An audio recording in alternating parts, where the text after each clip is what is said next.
All right, now we're gonna talk about the well, can I bring it? I wanna bring it, maybe I need it. Maybe we're gonna go out there and get all our own food. Well, you're not gonna do that. Well, I got a big knife, I wanna bring that because we're gonna be out in the bush and you never know what's gonna happen. You don't need that. We got all that you need there.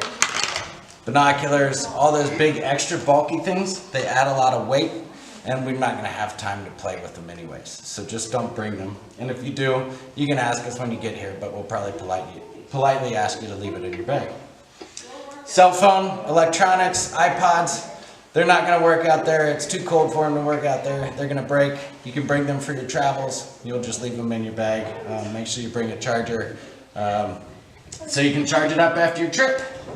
Books, they're nice to bring, but we do encourage that you go out there without them. Leave them in your luggage and go out and let your mind fill with the things that you find along your journey. We've been doing this for a long time and we've refined this packing list over and over. So we do please encourage you to stick to this packing list as it will help you be organized out there, help you have exactly what you need and not too much stuff so that we don't carry a bunch of stuff we don't use.